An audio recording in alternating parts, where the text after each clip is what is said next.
De 1.000.000 a centavos, las más terroríficas inflaciones de nuestra historia.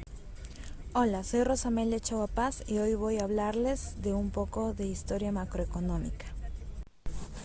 Antes de contarles sobre los casos de hiperinflación más sorprendentes del mundo, les hablaré un poco sobre qué es la hiperinflación.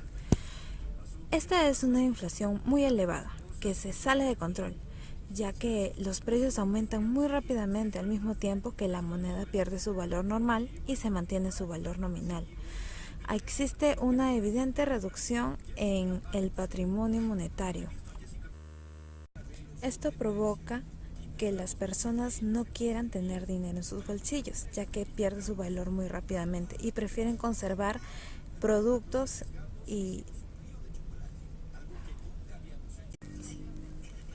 Esto provoca que las personas no quieran tener dinero guardado en su bolsillo por mucho tiempo, ya que pierde el valor constantemente y prefieren conservar productos que al corto plazo van a costar más de lo que les cuesta en ese momento.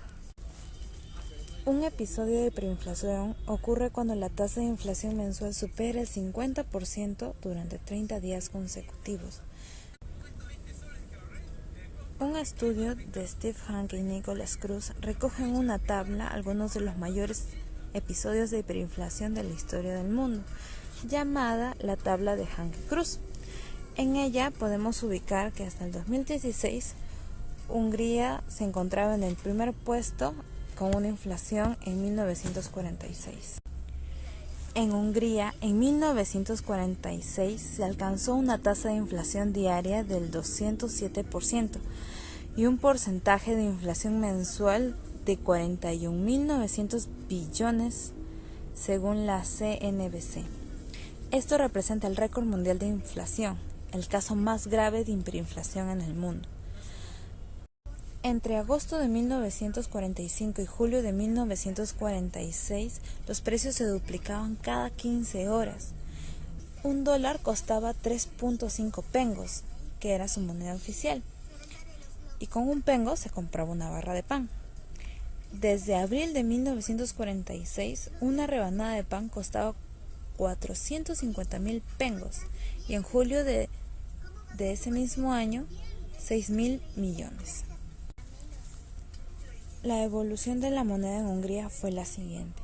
A mediados de 1945 circulaban ya billetes de 10 millones de pengos. En enero de 1946 el gobierno creó una nueva moneda, el adopengo, y su valor era un pengo. El adopengo en julio de 1946 ya valía 2.000 trillones de pengos. Y en agosto de 1946 se introdujo la moneda oficial llamada el fornito, que es la moneda actual, que equivalía a 400.000 cuatrillones de pengos.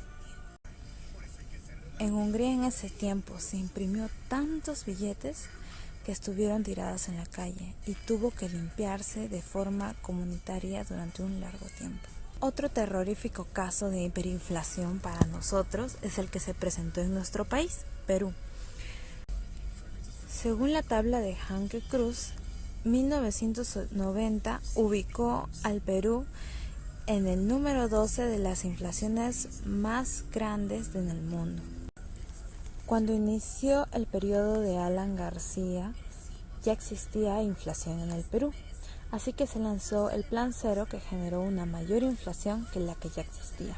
Los precios de productos farmacéuticos aumentaron en 400% y la gasolina aumentó en un 600%.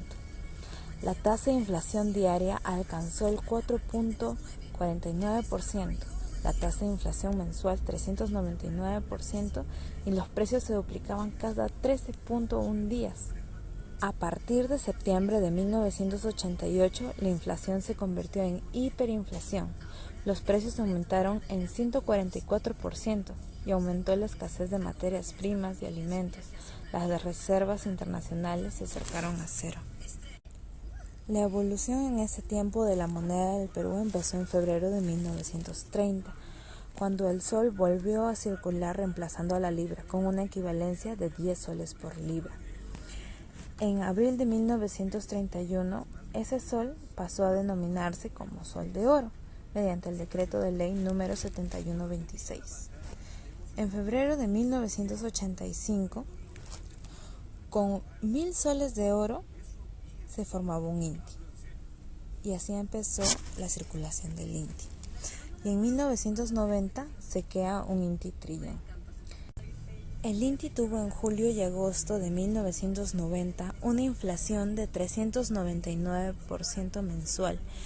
El 8 de agosto de 1990, el entonces presidente del Consejo de Ministros y titular de Economía, Juan Carlos Hurtado Miller, anunció en mensaje de la Nación el llamado Fujishock. La frase "que Dios nos ayude" precedió un duro aumento en los precios. Este paquetazo fue necesario para sincerar los precios. Ahora hablaremos de la hiperinflación en Venezuela, que es el caso más reciente y que más nos afecta hoy en día a los peruanos de hiperinflación en el mundo. En el 2016, la tabla de Hanke Cruz ubicó a Venezuela en el puesto 23 de inflación, con una tasa de inflación diaria de 3.96%, una tasa de inflación mensual de 221%, mientras que los precios se duplicaban cada 17.18 días. La hiperinflación en Venezuela comenzó en noviembre del 2017, mes en que la inflación fue de 56.7% y la anual fue de 1.370%. En ese mismo mes se anunció la creación del billete de 100.000 bolívares. Según las estimaciones del Fondo Monetario Internacional, la inflación en Venezuela llegará a 10 millones% para el 2019, que se consideraría la peor inflación en la historia de Latinoamérica. Una de las principales causas de la hiperinflación en Venezuela tiene que ver con la intervención por parte del gobierno de Venezuela en la política monetaria y en el Banco Central de Venezuela, principalmente a través de la inyección de dinero inorgánico en la economía, dinero no sustentado por la producción. Una de las cosas que más se habla sobre la crisis económica que hay en Venezuela es sobre su gran éxodo de venezolanos hacia otros países en Latinoamérica. 2.6 millones de venezolanos han emigrado debido a la crisis. 1 millón de venezolanos se han ido a Colombia, lo que ha ocasionado que ellos tomen medidas para que la entrada de venezolanos no sea tan grande. Y actualmente, según las cifras de las Naciones Unidas, hay 506.000 venezolanos albergados en el Perú. En Colombia, Chile y Perú, el último año, la migración creció a más de 1.000%.